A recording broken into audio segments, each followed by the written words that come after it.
오늘 같이 은혜 나누실 하나님의 말씀은 요한복음 15장 1절로 17절까지를 보시겠습니다.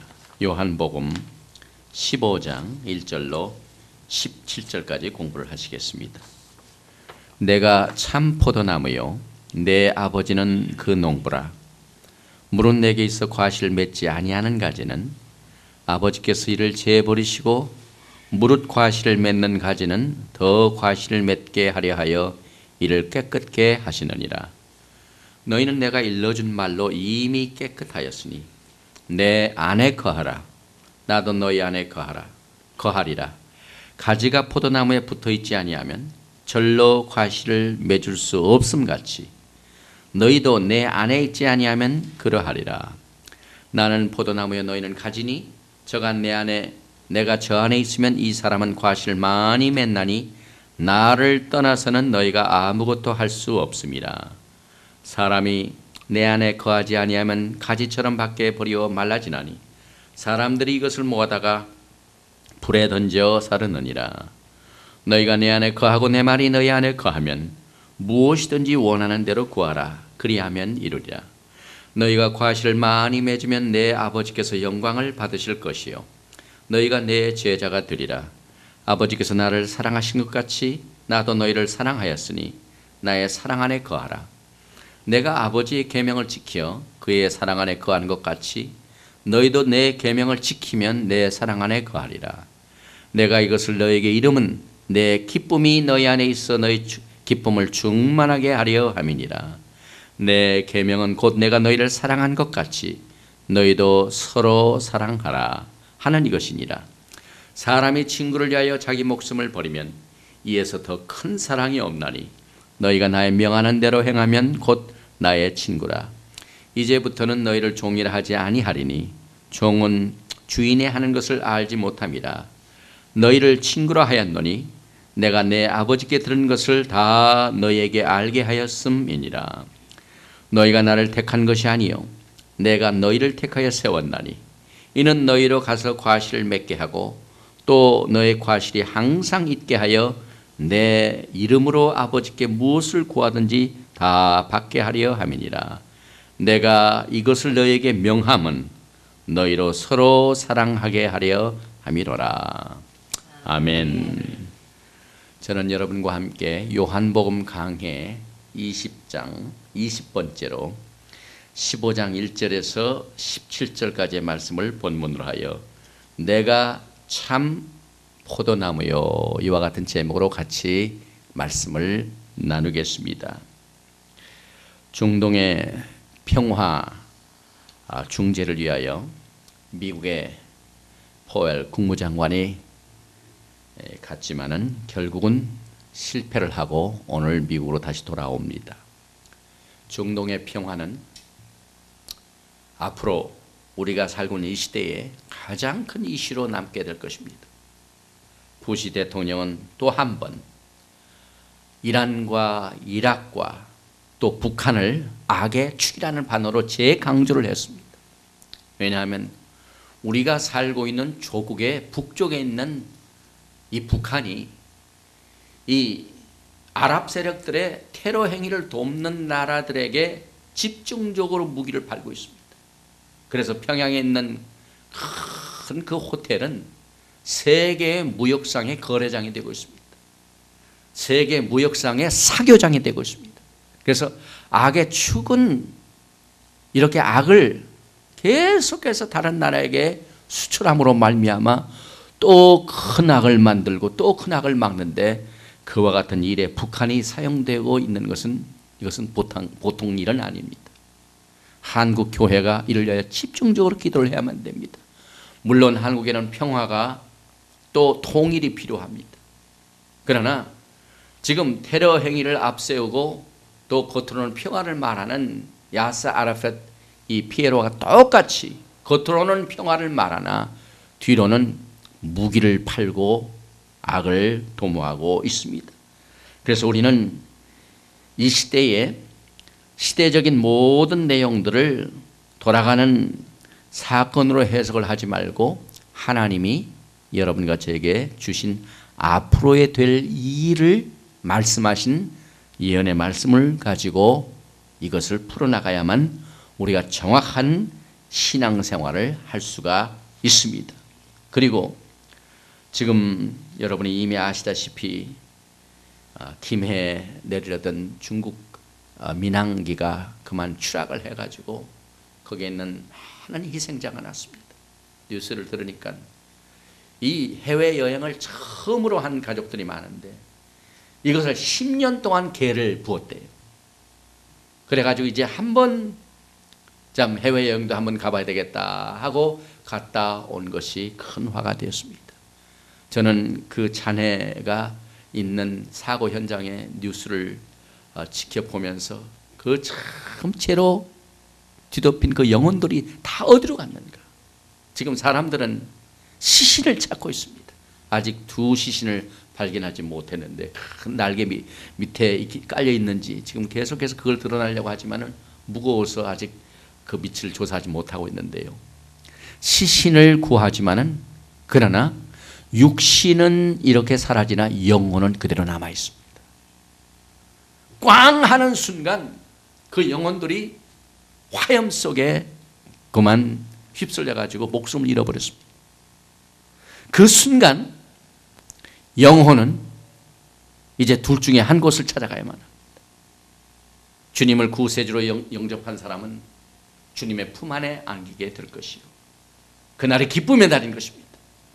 유족들은 지금 울고불고 하지만 그러나 영혼이 어디에 갔는가 이것을 잘 깨닫고 예수님을 구세주로 영접한 진실한 성도는 지금 예수님 품 안에 안겨있게 될 것입니다. 그래서 어느 때보다 이 복음의 중요성을 우리 다시 한번 그 중요성을 깨닫게 되며, 오늘 특별히 예수님께서 여러분과 저의 관계를 포도나무로 또 가지로 표현하신 말씀을 우리가 공부하게 됩니다. 요한복음에는 예수님께서 자신에 관한 정체를 7가지로 말씀을 하셨습니다. 그런데 오늘 이 본문 말씀에는 그 7가지 중에서 맨 마지막 말씀이 나옵니다. 오늘 1절과 5절 말씀을 보니까 내가 참 포도나무요 내 아버지는 그 농부라. 또 5절에는 나는 포도나무요 너희는 가지니 저가 내 안에 내가 저 안에 있으면 이 사람은 과실을 많이 맺나니 나를 떠나서는 너희가 아무것도 할 수 없습니다. 이 말씀을 통하여 우리 주님께서는 예수님과 성도와의 관계를 처음에는 포도나무와 가지로 표현하시고 그 다음에 친구로 말씀을 하셨습니다.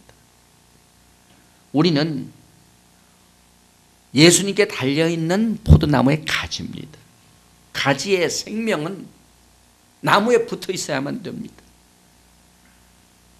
떨어져 나가는 순간 말려서 생명을 잃어버리게 되는 것입니다. 그러므로 가지는 거하는 동안만 생명을 유지하게 되기 때문에 반드시 그 가지에 떨어지지 않도록 거하여야 할 책임이 있습니다. 다시 말하면 나무가지는 그 나무로부터 많은 열매를 얻게 되는 영양분을 거하고 이 영양분을 취하고 거하는 특권이 있지만은 그러나 붙어 있어야 하는 책임이 있습니다. 또 친구라고 말씀하실 적에는 친구의 특권을 누리지만은 계명을 지키는 책임이 또 따릅니다. 그래서 하나님께서 우리에게 축복을 주시는 것하고 성도들이 가져야 할 책임, 이 2가지를 여기서 강조를 하고 있습니다. 우리가 이것을 이야기해 제일 첫째로 가지를 한번 보십시다. 지금 한참 분규가 일어나고 있는 이스라엘 땅에는 농업이 큰 비중을 차지하고 있습니다. 옛날이나 지금이나 포도나무는 경제에 큰 영향력을 미쳤습니다. 예수님께서는 영적 진리를 깨우치시기 위하여 지금 포도나무를 가지고 말씀을 예로 사용하시고 있습니다. 그 포도나무에 관한 내용을 제일 먼저, 포도나무는 3가지 종류의 포도나무가 성경에 소개되고 있습니다. 시제적으로 볼 적에 과거의 포도나무와 미래의 포도나무와 그 다음에 현재의 포도나무입니다. 제일 먼저 과거의 포도나무는 이스라엘을 말합니다. 하나님께서 그의 특별하신 은혜로 이스라엘을 축복해 주셔가지고 애굽 땅에 있는 것을 파가지고 가나안 땅에다가 이식시켜 심으셨습니다. 그 내용이 구약성경 시편 80편 8절 이하에 이렇게 말씀하고 있습니다. 주께서 한 포도나무를 애굽에서 가져다가 열방을 쫓아내시고 이를 심으셨나이다. 주께서 그 앞서 준비하셨으므로 그 뿌리가 깊이 땅에 편만하며 그 그늘이 산들을 가리우고 그 가지는 하나님의 백향목 같으며 그 가지가 바닥까지 뻗고 넝쿨이 강까지 미쳤거늘 주께서 어찌하여 그 담을 허르사 길에 지나는 모든 자로 따게 하셨나이까. 하나님께서 이스라엘을 축복을 해주셨어요. 땅에 포도나무를 심으셨는데 그 뒤에 무슨 일이 벌어졌습니다. 또 계속해서 이사야서 5장 1절 이하에 보니까 내가 나의 사랑하는 자를 위하여 노래하되 나의 사랑하는 자의 포도원을 노래하리라. 나의 사랑하는 자에게 포도원이 있으며 심히 기름진 사내로다. 땅을 파서 돌을 제하고 극상품 포도나무를 심었도다. 그 중에 망대를 세웠고 그 안에 술틀을 팠었도다. 좋은 포도 맺기를 바랐더니 들포도를 맺혔도다. 예루살렘 거민과 유다 사람들아 구하노니 이제 나와 내 포도원 사이에 판단하라. 내가 내 포도원을 위해 행한 것 외에 무엇을 더할 것이 있었으랴. 내가 좋은 포도 맺기를 기다렸거든 들포도를 맺힘은 어찌민고. 이제 내가 내 포도원에 어떻게 행할 것을 너에게 이르리라. 내가 그 울타리를 걷어 먹힘을 당케 하며 그 담을 헐어 짓밟히게 할 것이요 내가 그것으로 황무케 하리니 다시는 가지를 자름이나 북을 돋우지 못하여 진려와 형극이 날 것이며 내가 또 구름을 명하여 그 위에 비를 내리지 말라 하리라 하셨으니 대저 만군의 여호와의 포도원은 이스라엘 족속이요 그의 기뻐하시는 나무는 유다 사람이라. 그들에게 공평을 바라셨더니 도리어 포악이요 그들에게 의로움을 바라셨더니 도리어 부르짖음이었도다. 지금 이스라엘은 어제는 현충일 날이었습니다. 1948년 이후에 이스라엘 독립을 위하여 피를 흘린 사람들을 추모하는 날이고 오늘은 앞서 당겨가지고 독립 54주년 기념을 합니다. 그래서 텔아비브하고 예루살렘에 큰 모임이 있습니다.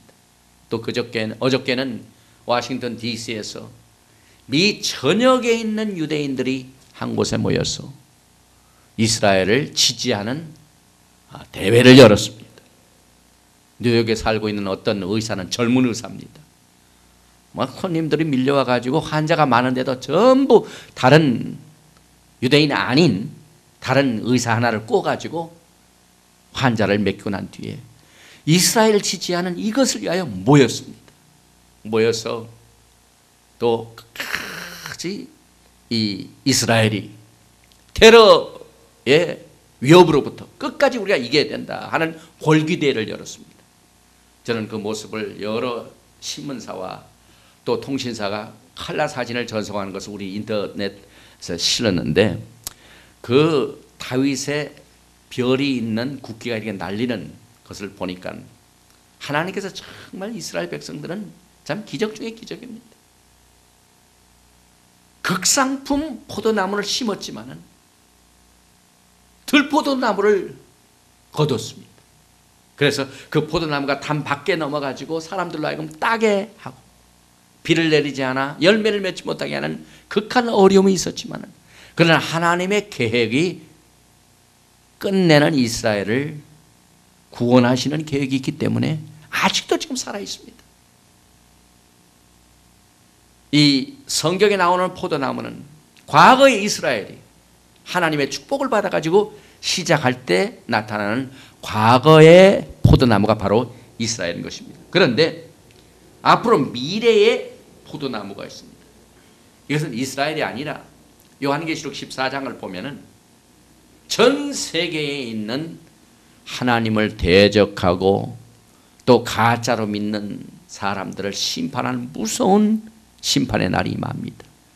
7년 환란 기간 동안 천사가 이한 낫을 달고 포도나무에 그 모든 것들을 전부 잘라가지고 추수를 합니다. 그래서 앞으로 임하게 되는 미래의 포도나무는 이 땅에 남아있는 가짜 신자와 불신자들을 심판하는 세상의 포도나무의 추수를 말하는 것입니다. 요한계시록 14장 14절 이하에 또 내가 보니 흰 구름이 있고 구름 위에 사람의 아들과 같은 이가 앉았는데 그 머리에는 금멸관 있고 그 손에는 이한 낫을 가졌더라. 추수꾼이 이제 추수를 합니다. 그런데 18절에 보니까 또 불을 다스리는 다른 전사가 제단으로부터 나와 이한 낫 가진 자를 향하여 큰 음성으로 불러 가로되 내 이한 낫을 휘둘러 땅의 포도송이를 거두라. 그 포도가 익었느니라 하더라. 포도가 익긴 익었어요. 그래서 이제 포도를 땁니다. 그런데 그 따는 것이 어떤 좋은 의미에서 따는 것이 아닙니다. 심판을 위한 겁니다. 그래서 천사가 낫을 땅에 휘둘러 땅의 포도를 거두어 하나님의 진노의 큰 포도주 틀에 던지매. 이건 하나님의 심판을 말합니다. 그래서 거기에서 흘리는 피를 성경은 성 밖에서 그 틀이 밟히니 틀에서 피가 나서 말굴레까지 닿았고 1600 스타디온에 퍼졌더라. 얼마나 많은 사람이 피를 흘렸길래 피가 말굴레까지 닿았다고 예언하고 있습니다. 그러므로 이 세상은 이제 앞으로 심판을 받게 되는데 그 세상이 심판을 받는 모습을 이 포도나무의 심판이라, 포도나무를 거두는 심판으로 이렇게 말하고 있습니다. 또 한 가지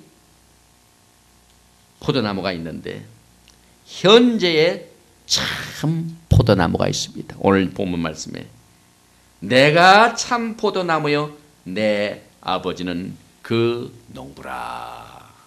여기서 말하는 현재 포도나무, 참 포도나무는 다름 아닌 예수 그리스도를 말합니다. 예수께서는 포도나무의 원조가 되십니다. 오리지널입니다. 그리고 나머지 포도는 전부 복사한 겁니다.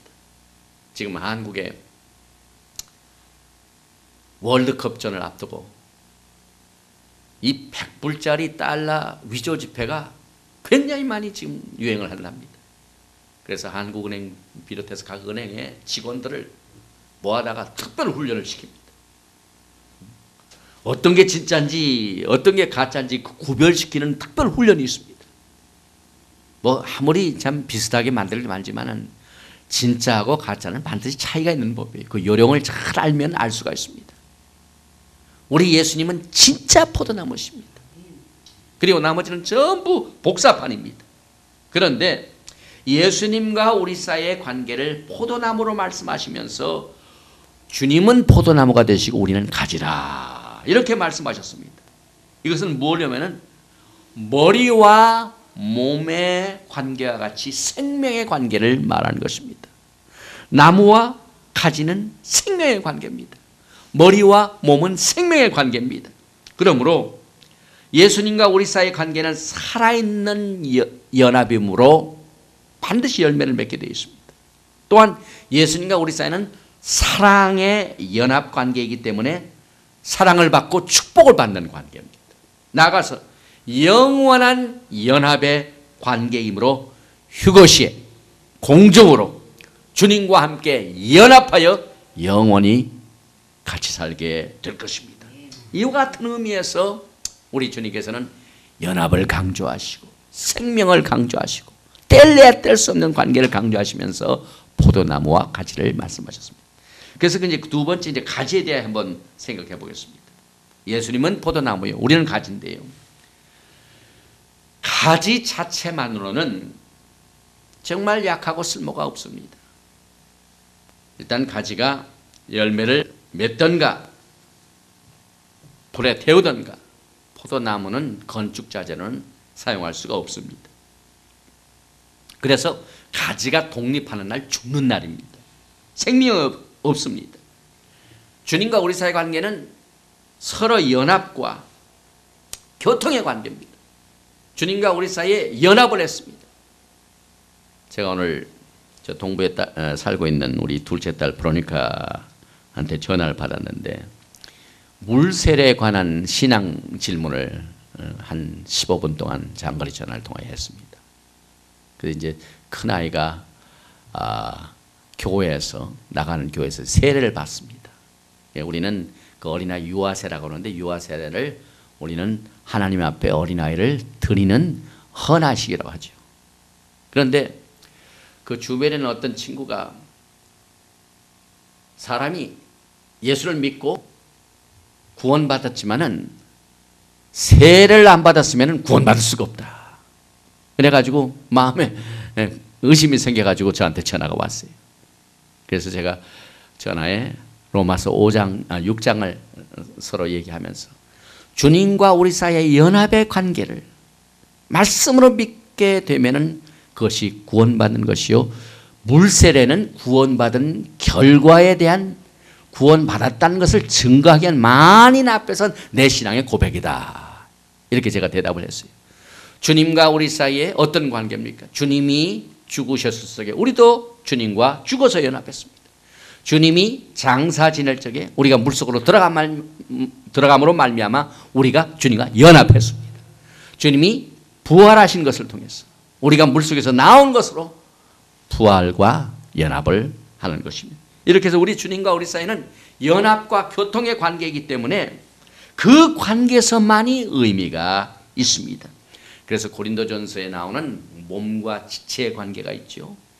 에베소서에 나오는 신랑과 신부의 관계가 있죠.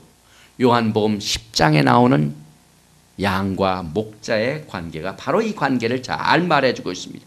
그래서 오늘 4절 말씀에 보면은 거하라는 말씀이 강조되고 있습니다. 내 안에 거하라. 나도 너희 안에 거하리라. 가지가 포도나무에 붙어있지 아니하면 절로 과실을 맺을 수 없음 같이 너희도 내 안에 있지 아니하면 그러하니라. 이 거한다는 말이 강조되고 있습니다. 그래서 가지의 생명은 거할 때만이 가능합니다. 그래서 요한복음 15장에는 이 거한다는 말이 11번이나 반복되고 있습니다. 주님과 우리 사이의 교제의 관계를 여기에서 강조하고 있습니다. 그러면은 무엇으로 우리가 주님 안에 거하고 있는 것을 알 수가 있습니까? 일단 우리가 주님과 교제를 할 적에는, 우리가 주님의 포도나무에 거할 적에는 하나님의 생명의 말씀과 우리가 하나님 앞에 범죄하는 건 즉각 회개함으로 말미암아 하나님과 우리 사이에 교제하는 것을 방해하는 요소를 절대로 허락하면 안 됩니다. 그래서 하나님의 말씀으로 씻고 회개함으로 말미암아 예수 그리스도의 보혈로 씻음으로 말미암아 거하게 되고 주님을 사랑하고 주님의 계명을 순종함으로 거하게 되는데, 그러면은 주님 안에 우리가 거하게 되는 것을 무엇으로 알 수가 있단 말입니까? 제일 먼저 한 가지 분명한 것은 열매를 맺습니다. 이제 휴거의 날에 주님과 거한 자는 아름다운 1등 신부의 열매를 맺어서 들림받아 올라가게 될 것입니다. 물은 내게 있어 과실을 맺지 아니하는 가지는 아버지께서 이를 제어버리시고 물을 과실을 맺는 가지는 더 과실을 맺게 하려 하여 이를 깨끗게 하시느니라. 또한 하나님께서는 가지치기를 하는 가지는 열매를 맺고 또 그 나무에 거하는 증거입니다. 하나님께서 가지치기를 하신다. 이렇게 표현을 했는데요. 여기서 보니까 더 과실을 맺게 하려 하여 이를 깨끗게 하시느니라.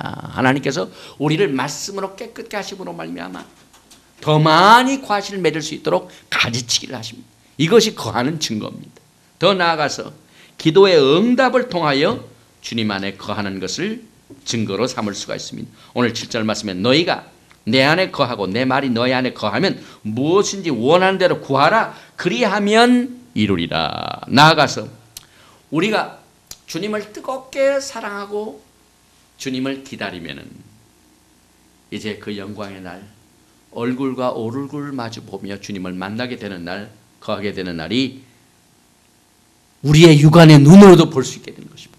이거 믿음으로 이것을 받아들이게 되는데 9절 이하에 보니까 아버지께서 나를 사랑하신 것 같이 나도 너희를 사랑하였으니 나의 사랑 안에 거하라. 신부는 신랑을 뜨겁게 사랑할 적에 거하는 것이 증거됩니다. 내 계명은 곧 내가 너희를 사랑한 것 같이 너희도 서로 사랑하라는 이것이냐. 사람이 친구를 위하여 자기 목숨을 버리면 이에서 더 큰 사랑이 없나니. 사랑의 관계를 통하여 우리가 주님을 사랑하고 있는가, 주님의 말씀을 순종하고 있는가, 이것을 통하여 거하는 것이 증명이 됩니다. 또 하나의 증거는 우리 안에 기쁨이 생깁니다. 그래서 오늘 말씀에 보니까 내가 이것을 너에게 이름은 내 기쁨이 너희 안에 있어 너희 기쁨을 충만하게 하려 함이라. 우리가 환경은 힘들고 어렵지만은 기쁨이 넘쳐 있는 것은 우리가 주 안에 거하고 있다는 것을 증거해 주는 말씀인 것입니다. 그래서 포도나무와 가지 사이에는 거하는 관계가 극히 자연적입니다. 그러나 그렇다고 저절로 가지가 나무에 붙어 있는 것은 아닙니다. 끊임없이 가지는 신앙생활을 통하여 양육을 받아야만 됩니다. 그래서 이 포도나무와 가지 사이에 거하는 관계가 유지되는 것입니다. 그래서 우리가 그리스도 안에 거하려면요, 예배를 드리고 찬양을 드리고 기도하고 말씀으로 또 회개로 또 희생적으로 주님을 섬기고 주님을 봉사하는 것을 통하여 그리스도 안에 거하는 것이 양육되게 되는 것입니다. 이것이 힘들고 어렵지만 거기는 늘 기쁨이 넘치게 되는 것입니다. 그래서 일단 우리가 그리스도와 깊은 교통의 관계가 성립이 되면은 과거에 적당히 믿으면서 살던 때에 얄팍한 신앙생활과 세상적인 믿음으로 돌아가는 것이 이제 더 이상 매력을 느끼지 않습니다. 그것을 어떻게든지 피하고 더 깊은 영적인 교제를 위하여 힘쓰게 되는 것입니다. 그래서 이 포도나무와 가지의 관계를 주님께서 주님과 우리 사이 관계의 깊은 영적 교제를 강조하시기가 이렇게 사용하셨습니다. 그 다음에 세 번째로 여기가 농부가 나옵니다. 현재 예수님께서는 우리의 포도나무가 되신다고 말씀하셨는데 내가 참 포도나무요. 그런데 내 아버지는 농부라. 포도나무를 돌봐주고 기르고 하는 책임은 누구의 책임입니까? 농부의 몫입니다. 예수님께서는 하나님 아버지께서 이 일을 하신다고 말씀하셨습니다. 그래서 2절 말씀에 물은 내게 있어 과실을 맺지 아니하는 가지는 아버지께서 이를 재버리시고 또 무릇 과실을 맺는 가지는 더 과실을 맺게 하려 이를 깨끗게 하시느니라. 여기서 보니까 여기에 이제 과실을 맺는 일에 대하여 세 가지의 발전 과정이 나옵니다. 처음에는 과실을 맺지 아니하는 가지, 그러니까 전혀 과실이 없는 가지입니다. 그 다음에 과실을 맺는 가지가 있습니다. 그 다음에 세 번째는 과실을 맺되 더 과실을 맺게 해요. 그러니까 과실이 없는 가지, 과실이 있는 가지, 더 많은 과실이 있는 가지, 점점점 시간이 갈수록 더 발전하게 되는 것입니다. 많은 성도들이 하나님 앞에 기도할 적에 주님 열매를 맺게 해주십시오. 더 많은 과실을 맺게 해달라고 열심히 기도는 하지만은 하나님께서 그것을 응답해 주시기에 가지치기를 하십니다.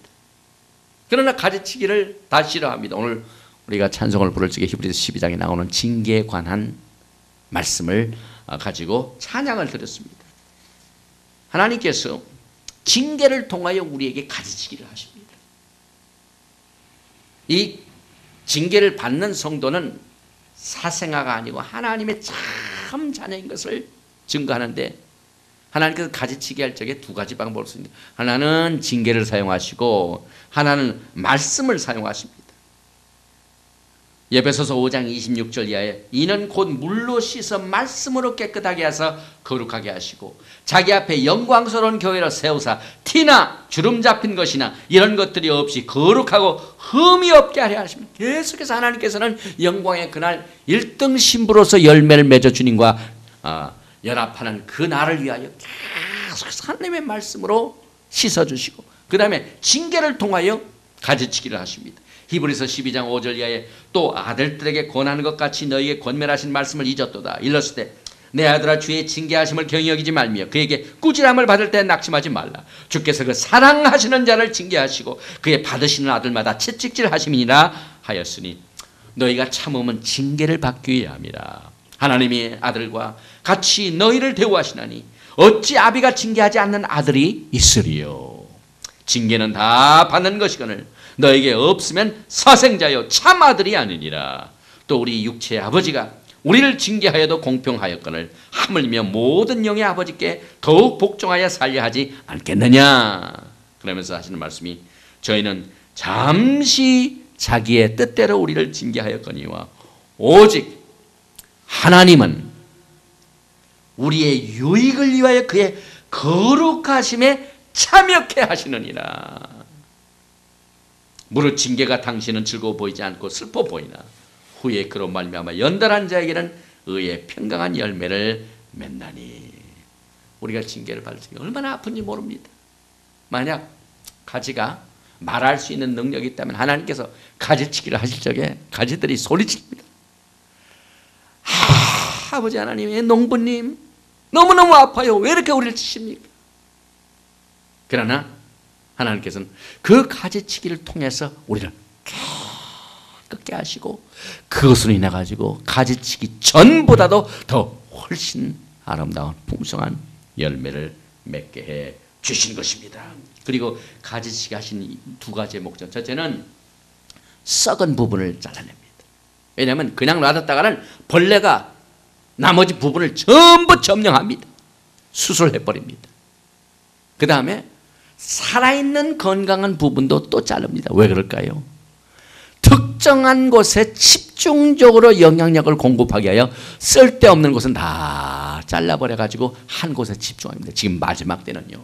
휴거의 영광을 위하여 영양분이 최대한으로 공급을 받아가지고 열매를 맺을 수 있도록 이 생생한 가지도 다 가지치기를 하십니다. 휴거를 준비하는 교회들이 이와 같은 과정을 지금 겪고 있습니다.